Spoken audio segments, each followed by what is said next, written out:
কারণ উলামায়ে কেরাম মানুষের জন্য দোয়া করে, ক্ষতির চিন্তা করে না। এ কারণেই তো উলামায়ে কেরাম ছাত্র জনতার বৈষম্য বিরোধী আন্দোলনে শিক্ষক ছাত্র জীবনকে বাজি রেখে রাস্তায় নেমেছিলেন। নামার কারণে সফলতার চাঁদ উদিত হয়েছে। তারা ক্ষমতার চেয়ারে বসার জন্য মাঠে নামে নাই, এই জাতিকে জুলুম থেকে বাঁচাবার জন্য মাঠে নামছেন। উপদেশটাকে হইছে কোন আলেম বলে নাই নামো আমাকে উঠাও, তবে একটা সিগন্যাল দিয়ে দিছেন জুলুম করলে কারো ছাড় দেয়া হবে না। উলামায়ে কেরাম এই জাতির জন্য যেই পরিমাণ শ্রম মেহনত করেন, ভাবেন এই রকম ভাবা মেহনত করার মানুষ দ্বিতীয় আর একজনও নাই। আসতে বললেন কেন? নাপাক খাইতে খাইতে এখন পাক জিনিসটারও নাপাক মনে করে, মিথ্যার উপরে চলতে চলতে সত্যটাকেও মিথ্যা মনে করে। উলামায়ে কেরাম ছাড়া জাতিকে নিয়ে সার্বিক কল্যাণের ভাবনা কেউ ভাবে না। সব ধান্দাবাজ আর চান্দাবাজ। একমাত্র উলামায়ে কেরাম কলিজা দিয়া এই জাতিকে নিয়ে ভাবে 24 ঘন্টা। নিজের বউ মাইয়া ভোলা পরিবার কিচ্ছু নিয়ে ভাবে না, উম্মত নিয়ে ভাবে। আর চান্দাবাজ আর ধান্দাবাজেরা দল নিয়ে ভাবে, নিজের চেয়ার নিয়ে ভাবে। এই জন্য চেয়ার কখন থাকে কখন থাকে না।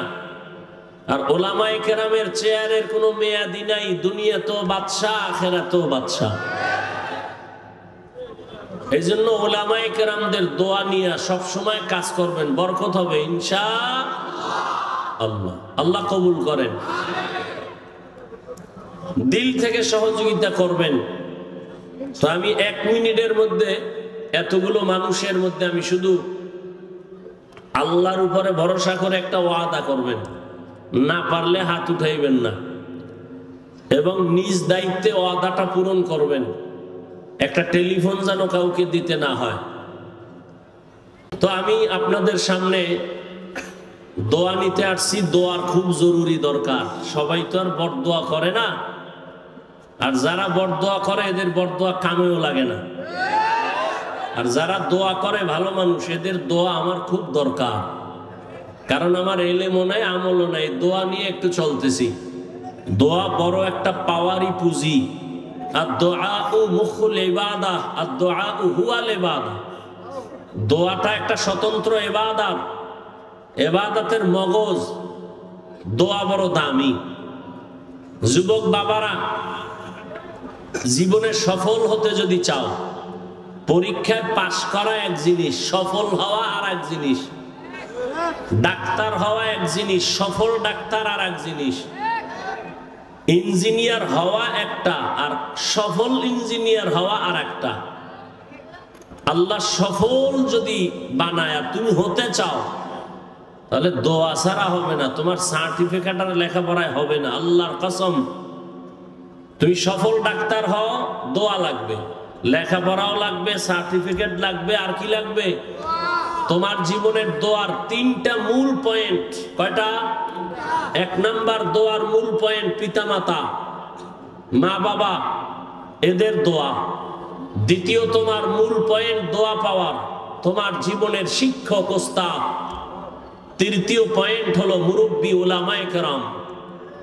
এদের দোয়া যেমন তোমার সফলতার পুঁজি, এদের অন্তরে কষ্ট দিলে এই বরদোয়াটাও তোমার ধ্বংসের কারণ। মা বাবার বরদোয়া তোমার জীবনের আগুন, শিক্ষকের বরদোয়া ছাত্রের জীবনের আগুন, উলামায়ে কেরামের বরদোয়া উম্মতের জন্য একটা আগুন। একটু আগে বললাম না যে উলামায়ে কেরামের সাথে বেয়াদবির কারণেই সব ঝামেলা আমার দেশে। আল্লাহ উলামায়ে কেরামের ইজ্জতকে বাড়ায়া দেন। উলামায়ে কেরামের পেছনে যারা ষড়যন্ত্র করে লেখার মাধ্যমে, বলার মাধ্যমে, আল্লাহ ওদের হেদায়েত দান করে।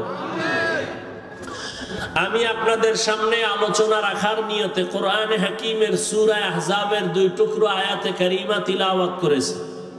নবীজির হাদিস থেকে 1 টুকরো হাদিস পড়েছি। ইখলাস রুহানিয়তের সমন্বয়ে সহি নিয়তে সহি তরিকায় সহি কিছু কথা বলার মতো শুনবার মতো আমাকে আপনাদের সকলকে আল্লাহ তৌফিক দান করেন। ইয়া আইয়ুহাল্লাযীনা আমানুত্তাকুল্লাহ, ও দুনিয়ার মুমিন, তোমরা আল্লাহকে ভয় করো তথা তাকওয়া অর্জন করো। ওয়াকুলু কওলান সাদীদা, জবানের দ্বারা যা বলো সত্য সঠিক শালীন ভাষায় বলো। লাভ ইউসলিহ লাকুম আ'মালাকুম, বিনিময়ে তোমাদের টুটা ফাটা আমল আল্লাহ পাক কবুল করে ফেলবেন। আর ওয়ায়াগফির লাকুম যুনুবাকুম, জীবনের সব গুনাহ আল্লাহ মাফ করে দিবেন। ওয়া মান ইউতি'িল্লাহা ওয়া রাসূলাহু, যে বা যারা আল্লাহ এবং তার রাসূলের অনুকরণ করবে ফাকাদ ফাজা ফাউজান আযীমা, তাদের বিজয়টা হবে চূড়ান্ত বিজয়, মানে বিনা হিসাবে জান্নাতি। রহমতের নবী বলেন, মাইয়াজমান লিমা বাইনা লাহিয়াইহি ওয়া মা বাইনা রিজলাইহি আজমান লাহুল জান্নাহ। নবী বলেন, হে উম্মত, 2 জিনিসের হেফাজতের জিম্মাদারি যদি তুমি নাও, আমি নবী তোমাকে জান্নাতে নেওয়ার জিম্মাদারি নিব। কয় জিনিস? প্রথম হলো জবানের কন্ট্রোল করো, হেফাজত করো। দ্বিতীয় লজ্জাস্থানের হেফাজত করো। এই 2টা জিনিসের হেফাজত যদি করতে পারো, আমি নবী তোমাকে জান্নাতে নেওয়ার জিম্মাদারি নিব।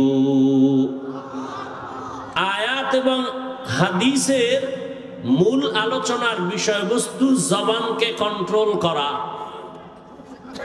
নবীও বলেন জবান কন্ট্রোল করো, আল্লাহ বলেন জবান কন্ট্রোল করো।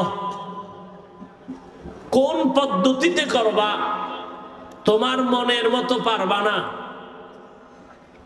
মুমিনকে আল্লাহ আয়াতে 2টো আদেশ দিয়েছেন, একটা তাকওয়া অর্জন করো, দ্বিতীয়টা জবানকে হেফাজত করো।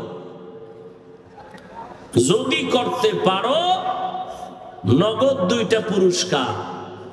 1, জীবনের আমল কবুল। 2, জীবনের সব গুনাহ মাফ। এখন আল্লাহর এই আদেশ আল্লাহ শুধু মুমিনকে দিলেন কেন, বেঈমানকে দেন নাই কেন? এর সংক্ষিপ্ত জবাব, জান্নাত শুধু মুমিন পাবে, কোনো বেঈমান 1 সেকেন্ডের জন্য কখনো জান্নাত পাবে না। জান্নাত পাবে না। কারা পাবে? জবান খুলেন, কারা পাবে? মুমিনেরা যে জান্নাত পাবে, তাও বহু ফিডা খাওয়ার পর। যেই তালে বিড়ি টানেন এমনি জান্নাত পাবেন ফিডা ছাড়া। যেখানে এত আশেকে রাসূল, সব টাটকা আশেক, ফজর পড়ে নাই, জোহর পড়ে নাই, আসর পড়ে নাই, মাগরিব পড়ে নাই, এশাও পড়ে নাই। ফজরও পড়ার চিন্তা নাই, বয়ান শুনতে আইছে, যাক এটাও ভালো। আল্লাহ যদি এর বরকতে হেদায়াত দান করেন, প্রত্যেকের সিনায় আল্লাহ হেদায়াতের নূর দান করেন, তো জান্নাত শুধু মুমিন পাবে, কোন বেঈমান আর মুমিনও পাবে অনেক হিসাবের বরকত। কেন? রহমতের নবী বলেন, আমি মুহাম্মদ শেষ নবী, আমার আগে একদল উম্মত ছিল বনি ইসরাইল, বড় চালাক। এই বনি ইসরাইল নিজেদের মধ্যে দ্বন্দ্ব আর দূরত্ব তৈরি করে দলাদলিতে তারা ৭২ দল হয়েছিল। আমার উম্মত আরো চালাক, আমার উম্মতের দল আরো একটা বেড়ে যাবে। তাহলে কয় দল হবে? কুল্লুহুম ফিন্নার, নবী বলেন সব জাহান্নামে যাবে ইল্লা মিল্লাতান ওয়াহিদা, একদল জান্নাতে যাবে।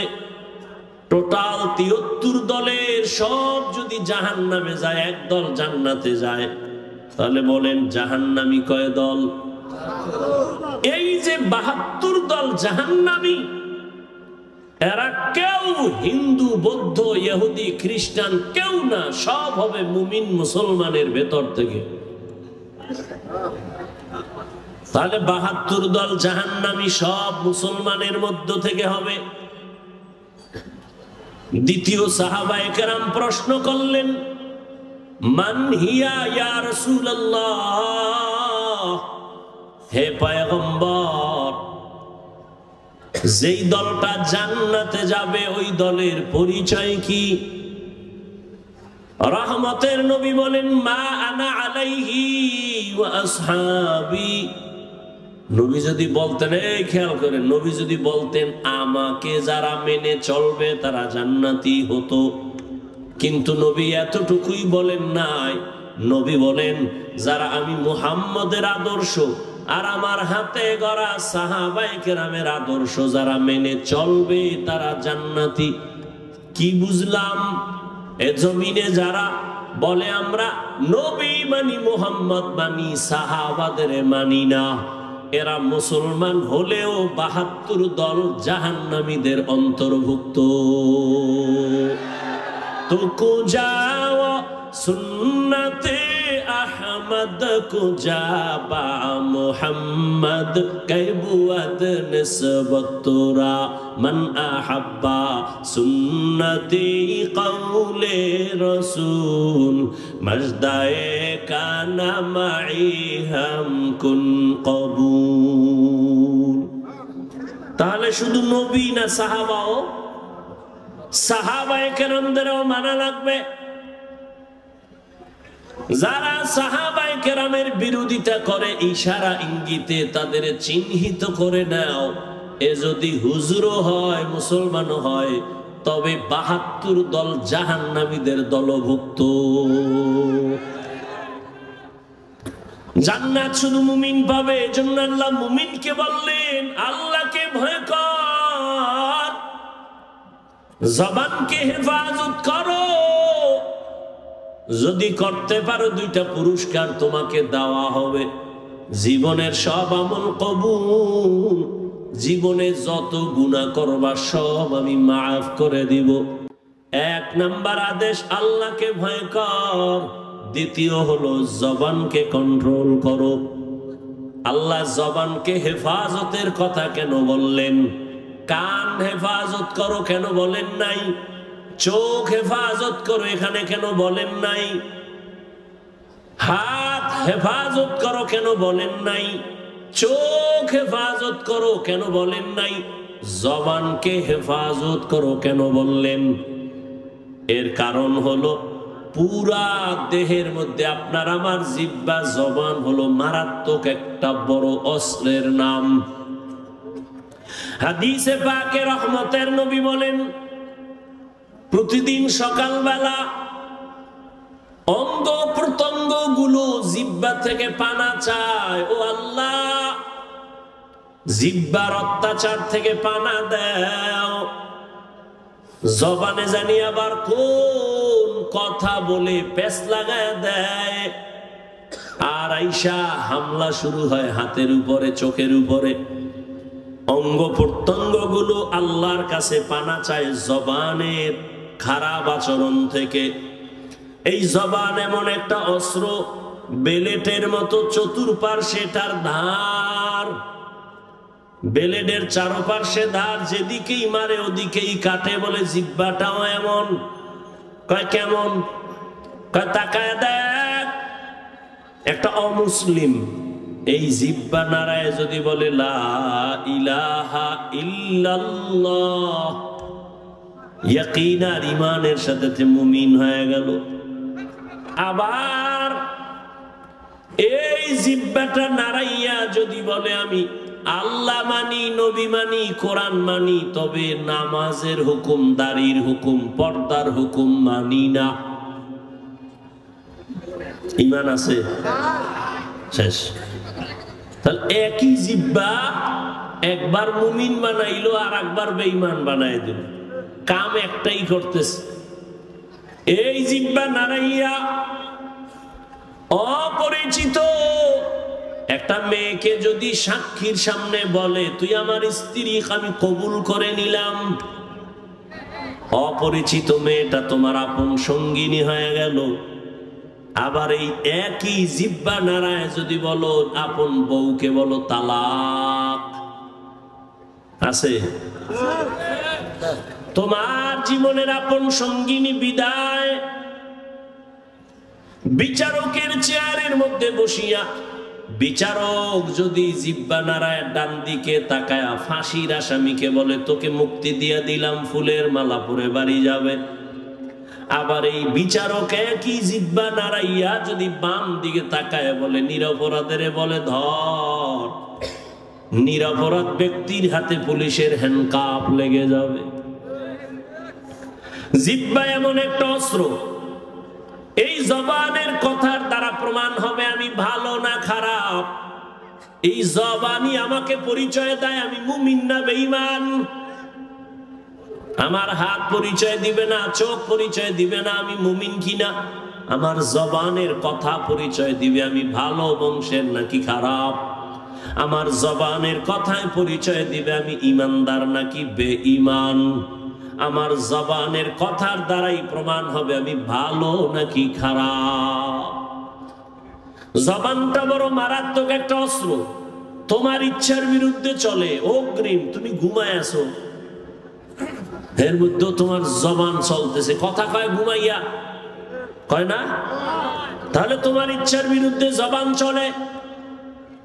এজন্য আল্লাহ কয় জবানকে হেফাজত করো। রহমতের নবীও বলেন জবান হেফাজত করো। মাইকের সাউন্ড কি আর ভালো হবে না? এটা মহা মুসিবত। জামালপুরে এত ভালো ভালো মাইকে অস করে গেলাম জীবনবার, এটা বুঝি না কিছু আমি। আমাদের সারা জিন্দেগির কষ্ট। আমাকে বাতিরও দরকার নাই, প্যান্ডেলেরও দরকার নাই, শুধু মাইক দরকার, আর কিছু লাগে না। এত চিল্লানো যায় নাকি? তো কথা বইলে অনেক জায়গায় কষ্ট কম হয়, এটা তো কষ্ট বেশি হইতেছে। এই মাইক কোন জায়গার এটা? হ্যাঁ, কি ইসলামপুর আনলে টাকা কম লাগবে এই জন্য? এই সাউন্ড ঠিক করো। 13টা মেশিন লয়ে বইছে, চালাইতে পারে না।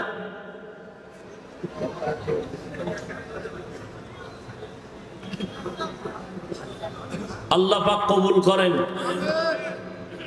আপনাদের কষ্ট হইতেছে? আপনার কষ্ট হইলে 2-4 ঘন্টা, আমগো তো আজীবন। গাধার মতো দৌড়াইতেছি সারা দেশ, না টাইম মতো খাওয়ান, না টাইম মতো ঘুম, দৌড়ের উপর। বাথরুমে যাওয়া শান্তি নেই। এরপরে আইসা আবার বয়ান। একটা মানুষ ঠিক মতো না ঘুমাইলে তার কথার ব্যালেন্স থাকে না, চলাফেরার ব্যালেন্স থাকে না। এরপরও সেই বয়ান চলতে থাকে যদি আবার আনলিমিটেড।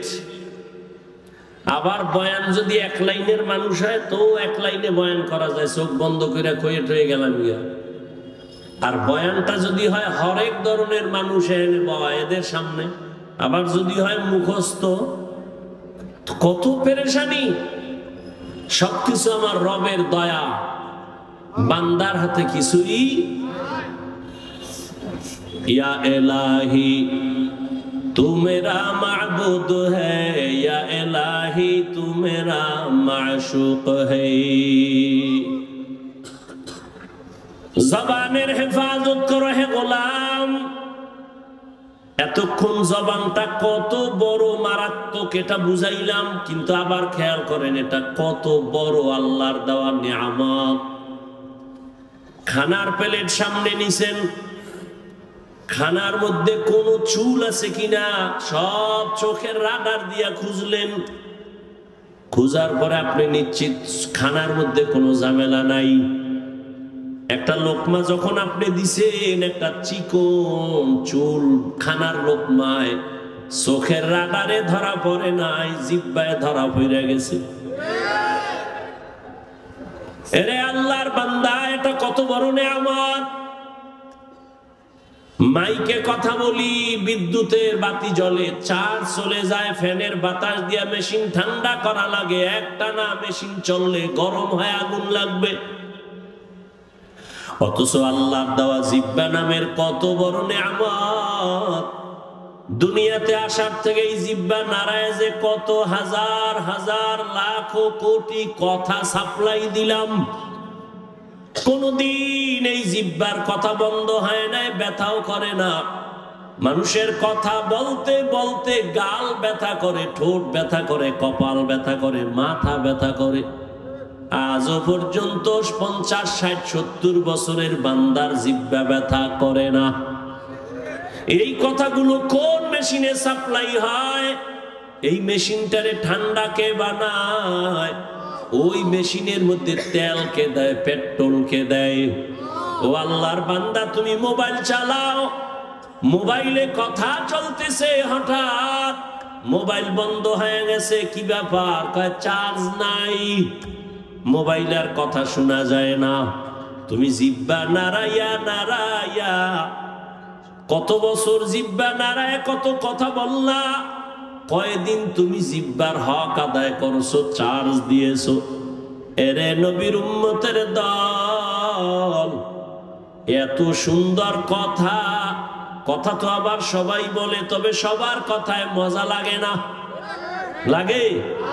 কেউ কথা বললে মনে কয় বন্ধ কর, বহুত হইছে বন্ধ কর। আবার কেউ কথা বলার পরে কয় এই উঠলো আর সাইডে দিল, আর একটু কও। এই মজা কে লাগাই দিছে?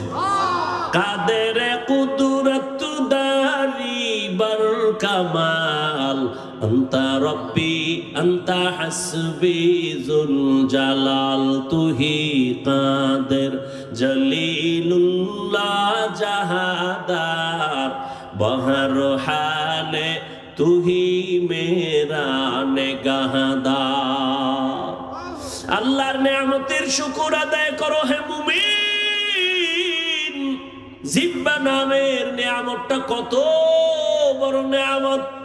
মানুষ বলে মুখের কথাই জয়, মুখের কথায় আবার ক্ষয়। এরে আল্লাহর গোলাম, রহমতের নবী যার কোনো তুলনা আছে, এমন একটা জমিনে আল্লাহ পাঠাইছেন যেই জমিনের মানুষ ছিল বড় খারাপ। মক্কার মানুষের মতো খারাপ চরিত্রের মানুষ ওই সময় দুনিয়াতে আর কোথাও ছিল না। ওই মানুষের মাঝে আমার নবী আছেন। মাত্র 13 বছরের ব্যবধানে ওই খারাপ মানুষগুলো জান্নাতি মানুষ হয়ে গেল। বেতের বাড়ি লাগে নাই, একমাত্র রহমতের নবীর জবানের ব্যবহার। নবীজির জবানের ব্যবহারে দুশমন পর্যন্ত বন্ধু হয়ে যাইত। ইহুদি নবীর সামনে তরবারি নিয়ে দাঁড়ানো আর কেউ নাই, ডাক দিয়া কয় আব্দুল্লাহর ছেলে, এখন তোমার পাশে কেউ নাই? বলে তাই? আমি এখন একা, তরবারি আমার হাতে, তোমার কল্লার উপরে যদি মারি কে ভিড়াবে? নবী বলেন আমার আল্লাহ। রহমতের নবী কথা বলা মাত্র ইহুদির তরবারিটা মাটির মধ্যে পড়ে গেছে। তরবারিটা নবী হাত দিয়ে উঠাইছেন। উঠায় খায় ইহুদি, তরবারি কই? খায় মুহাম্মদের হাতে। কয় এখন যদি তোর কল্লার উপরে মারি কে ফিরাবে? কয় কেউ না। কয় ক আল্লাহ ফিরাবে। কয়টা যদি কই তাহলে আর কালেমার বাকি কি? যদি কই আল্লাহ ফিরাবে তো কালেমার বাকি কি? মুহাম্মদ মাফ করে দাও, আর কালেমা পড়ায় মুসলমান বানায় দাও। ইমামুল আউয়ালিন আল আখিরিন, বহরে সাদকা রাহমাতাল লিল আলামিন, সাইয়্যিদুল কাউনাইন খাতমুল মুরসালিন, আখির আমদ বুদ ফখরুল আউয়ালিন। আপনারা কিছুক্ষণ বসবেননি না? ব্যারাম কিছুক্ষণ পরে আবার বিড়ি টানার নেশা? হ্যাঁ, আসলে বিষয় কি জানেন? এখানে আসতেও কপাল লাগে, এখানে বসতেও কপাল লাগে, মোনাজাত দিয়া মা বাবার জন্য দোয়া কইরা যাইতেও কপাল লাগে। সবার কপাল তো আর ভালো না। অনেকে আসছে ইসলামপুরে যায়, কিন্তু এই ইসলামের মধ্যে ঢুকে নাই। কই মহিলা প্যান্ডেল তাওয়াফ করে, আর দোকানে বয়ে বয়ে আড্ডা দেয়, আর তাজা তাজা কবিরা গুনাহ করে। কপাল খারাপ। আর কপাল যদি খারাপ হয়, আমি হাফিজুর রহমান কেন আর মক্কা মদিনার ইমাম কেন, রহমতের নবীর বয়ানও কালেমা জুড়ে না। যেই নবীর চেহারা এক নজর দেখলে ঈমানের সাথে জান্নাত ওয়াজিব, যেই নবীর চেহারা মুবারক এক নজর দেখলে পেটের ক্ষুধা নিবারণ হয়, ওই নবীকে 13 বছর দেখলো, বয়ান শুনলো, কালেমা কপালে আসলো না। কে? আবু জাহাল, এর নাম কপাল। আর অন্যদিকে 27 বছরের যুবক তরবারি নিয়ে যায়, নবীকে জবাই করবে। রহমতের নবীর সামনে যাইয়া তরবারি ফালায় বলে, ও রহমতের নবী, তরবারি দিয়া আমার কল্লা কেটে দেন, তবে আগে কালেমা রশি গলায় লাগায় দেন। এর নাম কপাল। এর নাম কি? এই জাগো, দীর্ঘ টাইম বসার অভ্যাস নাই, এরা ভিতরে ঢুকছেন কেন? কত আলেম ওলামা মাঠে বসা, সাদা দাড়ি, এদের ধাক্কাইয়া জুতা হাতে লইয়া গায়ে লাগাইয়া এরপরে বাইর হইতেছেন, ভয় লাগে না? আপনার ব্যারাম থাকলে ঢুকছেন কেন? ওই কত আল্লাহর বান্দারা বাইরে দাঁড়ানো কি আছে না? এরা মন চাইলে আবার দূরে গিয়া বিড়ি টাইনে আবার আসবে, কোনো ঝামেলা নাই। ভিতরে বৈশা উঠা বসা করা এটা তো ভালো না। এতগুলো মানুষ, আলেম ওলামা, মুরব্বীরা, এদের ডেঙ্গিয়ে বের হন, এটা তো আদব নয়। এই ব্যারাম কেন? কপাল খারাপ হয়ে গেছে। আল্লাহ সবাইকে হেদায়েত দান করেন। আপনারা বেশি কষ্ট মনে করলে আমি ছেড়ে দেই। আল্লাহ সবাইকে কবুল করেন। তাহলে কেউ উঠবেন না তো? ইনশাআল্লাহ উঠবেন না তো? উঠবেন না, কেউ উঠতে চাইলে উঠতে দিবেন না। 2-3 জনে আসতে তারে শোয়ায় ফেলাইবেন জায়গা, যে তুই মোটামুটি ঘন্টা 2 ঘুমা, ওরে আর মাথা উঠে দেবেন না। যাও, আন্দোলন হয়েছে 5 তারিখ, আর একটা আজকে হয়ে যাও। ঠিক আছে, স্বাধীনতা তো এখনো শেষ হয় নাই। কি জামালপুর, ইসলামপুরের মানুষ কি দেশ স্বাধীন না? দেশ স্বাধীন।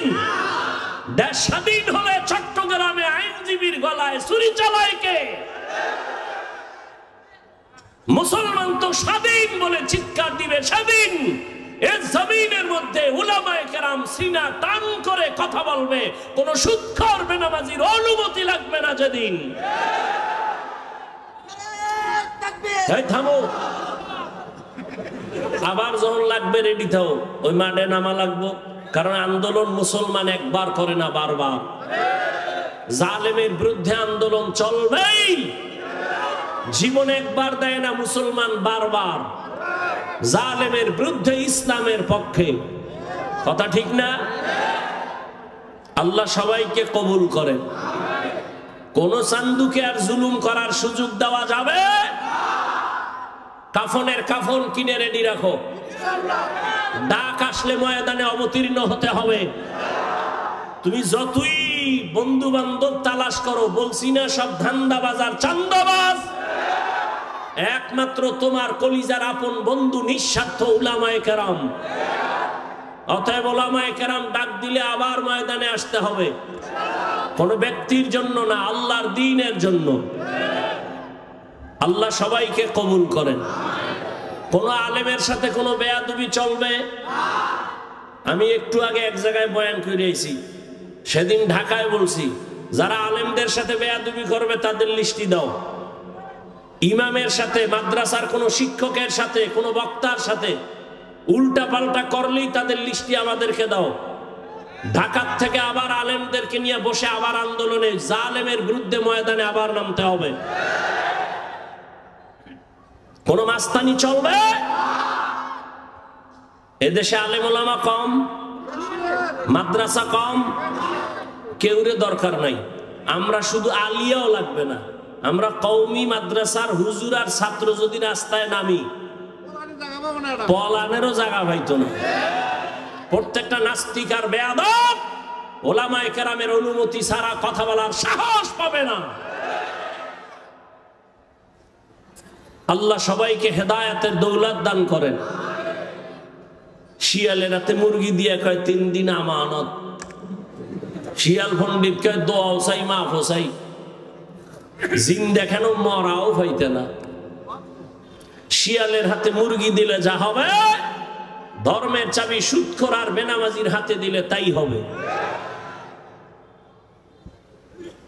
আল্লাহ হেদায়েত দান করুন। তো যে কথা বলতেছি উঠা বসা করলে আমি মোনাজাত দিয়ে দিই। কথা বলতে অনেক কষ্ট হয়, সাউন্ডটা আমার মনের মতো পাই না, এই জন্য। তারপরে আপনাদের মোহাব্বতে বলতেছি, কারণ সবকিছুর ঊর্ধ্বে আপনাদের দোয়া। বক্তার এলেম আর আমলে বয়ান হয় না, জীবন মনে রাখবেন। এলেম আর আমলের বাহাদুরি দিয়া বয়ান হয় না, বয়ান হয় শ্রোতাদের অন্তরের মোহাব্বত আর আকর্ষণের উপর। আর রহমত কার? জোরে বলেন। ইয়া আইয়ুহাল্লাযীনা আমানুত্তাকুল্লাহা আকুলু কাওলান সাদীদা। হে মুমিন, আল্লাহকে ভয় করো, জবানের হেফাজত করো। জবান বড় দামি একটা অস্ত্র, আল্লাহ পাকের অন্যদিকে বড় নেয়ামত। এই জবান হেফাজত কেমনে করবা? তোমার ইচ্ছার বিরুদ্ধে জবান দৌড়ায়। হাত যদি অন্যায় করে রশি দিয়া পেঁচাও, বেঁধে রাখো, আর অন্যায় করতে পারবে না। পা যদি অন্যায় ভাবে হাঁটে, পাও 2টা বেঁধে দেওয়ার হাঁটতে পারবে না। কান যদি অন্যায় আওয়াজ কানে নেয়, পট্টি লাগায় দাও, কান হেফাজত হয়ে যাবে। ভালো করে বুঝো, চোখ যদি অন্যায় কিছু দেখে, চোখের সামনে কালো আয়না লাগায় দাও, দেখবে না। বুঝেন, ভালো করে বুঝেন। হাত অন্যায় করলে বাধা যাবে, হেফাজত করা যায়, কন্ট্রোল করা যায়। কান অন্যায় করলে কন্ট্রোল করা যায়। চোখ অন্যায় করলে পট্টি লাগাও, আয়না লাগাও। কিন্তু জবানটা যদি অন্যায় করে বারবার, এটারে আটকাইবেন কেমনে? রশি দিয়া বাঁধা যাবে, কষ্টে লাগানো যাবে। জিহ্বা কেমন একটা বড় আল্লাহর অস্ত্র, এখানে কষ্টে পেয়ে ধরে না। ধরে? সুগারগুলো ধরবে? ধরবে না। তো জবানটারে কেমনে কন্ট্রোল করবেন? মুখের উপরে কষ্টে লাগাবেন? কয় না। এবার আল্লাহ দয়া করে একটা পরামর্শ দিতেছেন, ও বান্দা, আমি জানি, তোর থেকে বেশি জানি। হাতেরে আটকাইতে পারবি, কান আটকাইতে পারবি, চোখ আটকাইতে পারবি, পা পারবি, কিন্তু জবানটারে তুই দুনিয়ার কোনো রশি দ্বারা বাঁধতে পারবি না। এটার জন্য আমি আল্লাহ কুদরতের একটা মেডিসিন দিছি, ওই মেডিসিন লাগায় দে, জিহ্বা কন্ট্রোল হয়ে যাবে। ওই মেডিসিন আমার আল্লাহর দেওয়া, মেডিসিনের নাম হলো তাকওয়া। हर के दारत खौफ हकदार दिल मदम जन्नतुल मअवा देहद रामकम जुज़बा हक़ची ज़े मखाज़ इंसुजा फज़ले उहा मस्ते दर जुमला जहां। তাকওয়া মানে আল্লাহর ভয়। ওই আল্লাহর ভয় নামের মেডিসিন দিয়া জবানটাকে আটকাইয়া দাও। আল্লাহর আদালতে দাঁড়াইয়া হিসাব দেওয়ার ভয়, এই ভয়ের নাম তাকওয়া। এই ভয়টা অন্তরে ঢুকাইও, কয় কোথায় পাবো এই ভয়ের মেডিসিন? আল্লাহ বলেন যারা এই জমিনে আমার প্রিয় গোলাম, আমার প্রিয় বান্দা আহলুল্লাহ, এদের নেক নজর লাগাও, অন্তরে তাকওয়া চলে আসবে, আল্লাহর ভয়। আমি এখানে যদি আপনাদের প্রশ্ন করি, আপনারা কারা কারা আল্লাহকে ভয় করেন? সবাই দোনো হাত উঠাইবে। চালাক যারা তারা পাও দুইটা উঠায় বলবে আমরা হুজুরগো থেকে বেশি আল্লাহরে ভয় করি। যদিও নামাজ পড়ি না, তবে আমগো ঈমান তাজা আছে না? চালাক বলবে আমরা নামাজ না পড়লে আমগো দিল পরিষ্কার। সবাই বলবে আমি আল্লাহকে ভয় করি। আমিও বলি আমি আল্লাহকে ভয় করি। তুমি নামাজ বাদ দিয়ে বলো আল্লাহকে ভয় করি, আর আমার না, আমি নামাজ ঠিক রেখা বলি আল্লাহকে ভয় করি। আসলে আল্লাহর ভয় কি জিনিস সেটার হাকিকত এখনো জানি না রে বাবা। আল্লাহর ভয়ের হাকিকত উদাহরণত এমন বলি, একটা সন্তান মা বাবাকে ভয় করে বলে তার প্রমাণ, সন্তান মা বাবার সামনে কখনো অন্যায় করে না। কেন? শাস্তির ভয়। ঠিক একটা শিক্ষকের ছাত্র ভয় করে, তার প্রমাণ ছাত্র শিক্ষকের সামনে অন্যায় করে না, শাস্তির ভয়। ঠিক এই জমিনে যেই বান্দা, যে বান্দি আল্লাহকে ভয় করবে, ওই বান্দা গলায় ছুরি লাগাবে, দাড়ির মধ্যে ছুরি লাগাবে না। हर के दारत खौफे हक़दार दिल मदहम जन्नतुल मअवा देहत रामकाम। আল্লাহর ভয় অন্তরে জমা করো হে মুমিন। কেমন আল্লাহর ভয়? রহমতের নবী বিদায়, আবু বকর সিদ্দিক রাদিয়াল্লাহু তাআলা আনহু খেলাফতের দায়িত্বে রাষ্ট্র পরিচালনা করতেছেন। একদিনের ঘটনা, তার স্ত্রী একদিন বলেন, ও খলিফাতুল মুসলিমিন, আমার একটু মিষ্টি খাইতে মনে চায়। আবু বকরকে বলতেছেন কোন সময়? যখন আবু বকরের আঙ্গুলের ইশারায় পুরা রাষ্ট্র চলে। টাকার অভাব আসেনি? বিবি বললেন একটু মিষ্টি খাইতে মনে চায়। আল্লাহর ভয় কাকে বলে? এবার স্ত্রীর কথা আবু বকর বলে, ও বিবি, মিষ্টি খাওয়ানোর মতো টাকা আমার কাছে নাই। এর নাম আল্লাহর ভয়। রাষ্ট্র পরিচালনা করতেছেন, টেলিফোন করলেই তো টাকার পাহাড়। কিন্তু আবু বকরের মতো গোলাম আল্লাহর ভয় নিয়ে বলে, ও বিবি, তোমাকে মিষ্টি খাওয়ানোর মতো টাকা নাই। ও পর্দার আড়ালের মা বোনেরা ভালো করে শুনেন। স্ত্রী কিছুদিন চুপ হয়ে গেল, কিছুদিন পরে আলাদা কিছু টাকা দিয়া বলে, ও খলিফাতুল মুসলিমিন, আপনার কাছে টাকা নাই মানলাম, আমি আলাদা কিছু টাকা দিলাম, এই টাকা দিয়া মিষ্টি এনে দেন। আবু বকর সিদ্দিক রাদিয়াল্লাহু তাআলা আনহু তিনি বললেন, এই বিবি, টাকা পাইলা কই? আপনারা জিগাইবেন নি বউরে?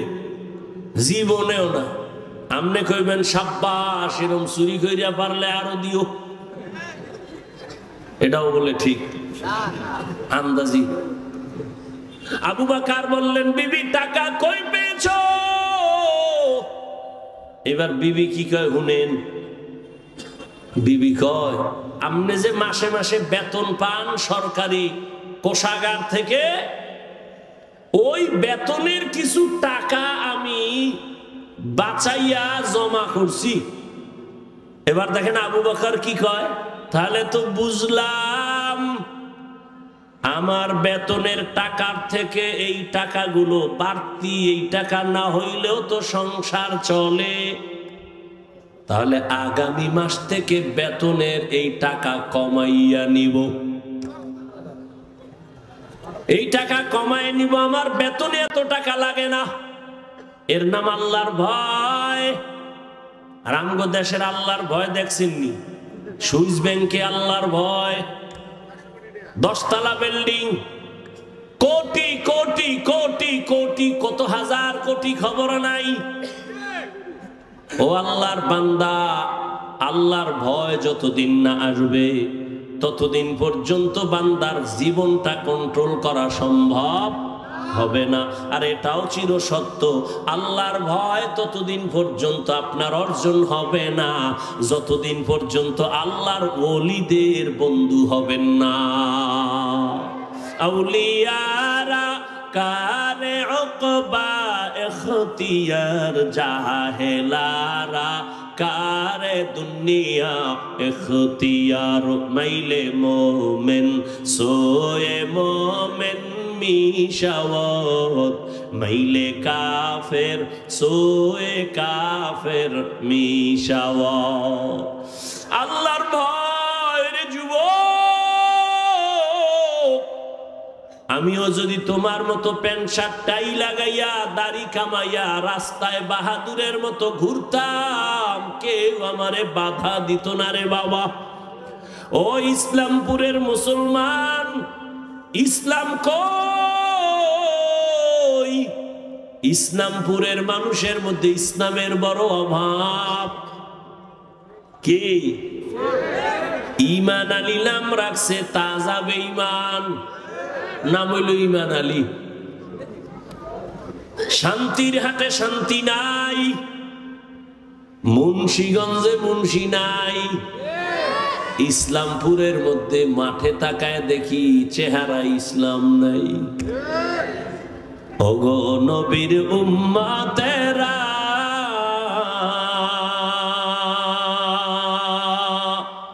হয়ে আজি দিশাহারা, কোরআন হাদিসের চলো যখন যাহা চায় মনে, নবী বিনে কে তরাবে পুলসিরাত মিজানে, নবী বিনে কে তরাবে পুলসিরাত মিজানে।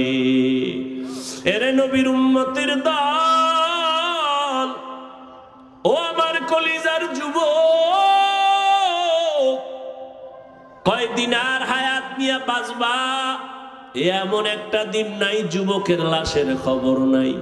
ও যুবক বাবা, এতক্ষণ যে আমি চিল্লাইয়া তোমার সামনে কথা বললাম, একবারও বলি নাই আমি 5 কল্লি মাথায় দিয়েছি, তুমিও দাও, না হয় জাহান্নামে যাইবা। আমি কওমি মাদ্রাসার সন্তান, তুমি যদি কওমিতে না যাও তোমার কপাল নষ্ট হবে বলি নাই। আমি তাবলীগের সন্তান, আমি পীরের মুরিদ, একবারও বলি নাই তাবলীগ আর পীরের কাছে না গেলে জাহান্নামে যাইবা। আমি তোমাদের কি বুঝাইতে চাই বাবা? আমি এ কথা বলি না হুজুর হও, পাগড়ি লাগাও, তসবিহ পড়ো না রে বাবা, এত ভয় পেও না। তুমি স্কুলে পড়ো, তুমি কলেজে পড়ো, তুমি চাকরি করো, তুমি ব্যবসা করো, তোমার জায়গায় থাইকা কেমনে তুমি মদিনার পথ ধরবা, জান্নাতের পথ ধরবা, এই কিছু পরামর্শ দেওয়াই হলো আমার কাজ। ও বাবা, পরামর্শ দিয়া যায়, নবীর তরিকা ছাড়া শান্তির কোনো পথ নাই। আজকে দেখো ইসলামপুরের ময়দানে হাজার হাজার হাজার হাজার এত মানুষ, এর টাকাওয়ালারা যদি এতগুলো মানুষ এই ইসলামপুরের কোনো মাঠে জমা করতে চাইতো, কত পেরেশানি তার মাথায় আসতো। এই মানুষগুলোরে আসা যাওয়ার ফ্রি গাড়ি দেওয়া লাগতো, বসার জন্য ভিআইপি ব্যবস্থা, এরপরে ফাঁকে ফাঁকে নাস্তা, নাস্তা না দিলে আবার চেয়ারের বাড়ি। আবার এই মানুষগুলো সব টাকা দিলেও এই জান্নাতি মানুষ এই প্যান্ডেলে আসতো না। এলাকার যত গাঞ্জাখোরেরা সব পয়সা হাজির হইতো, আর এখানে সব জান্নাতি মানুষ, দাড়িওয়ালারা, আলেম ওলামারা নিজের টাকা দিয়া ভাড়া দিয়ে এখানে আসছেন। বসার বিছানাটাও ভালো না, দুনিয়াতে থেকে নিম্ন বিছানার নাই। অনেকে জায়গা না পায় দাঁড়ায় বসে আছে, কেউ বসে আছে, কে বড় কে ছোট, কে আলেম কে মূর্খ, কে ধনী কে গরিব, কোনো ভেদাভেদ নাই, চুপচাপ বসা। এতগুলো মানুষের নিয়ন্ত্রণ করার জন্য কত পুলিশের প্রয়োজন হইতো, কিন্তু এত মানুষ এখানে আছে, কোনো পুলিশের পেরেশানিও নাই, প্রশাসন লাগলো না, মানুষ সব ঠান্ডা ভাবে বসে আছে। আমার মনে হয় আমি যদি জিজ্ঞাসা করি, প্রত্যেকটা মানুষের পেটে এখন ক্ষুধা, রাত্র অনেক বেড়ে গেছে। গ্রাম অঞ্চলের মানুষ এত রাত সজাগ থাকে না, 7:30টায় এসা বইরা তাড়াতাড়ি ঘুমায়া যাইতো, এক ঘুম হইয়া যাইতো। কিন্তু এখানে ক্ষুধা নিয়েও কোনো কষ্ট নাই। আমি যদি জিজ্ঞাসা করি এই ফালাই বাবারা কতক্ষণ থাকবেন, আমার মনে হয় সবাই কলিজা দিয়া বলবে, হাফিজ ভাই ফজর পর্যন্ত যদি রাখে আমরা কেউ যাব না। এটা কেমনে সম্ভব? এরে আল্লাহ মেধা দিছে। ও যুবক, ও বিন্দু বাবাজি, একটু চিন্তা করো, এটা কেমনে সম্ভব? টাকা দিয়েও এত মানুষ আনা যায় না, খানার লোক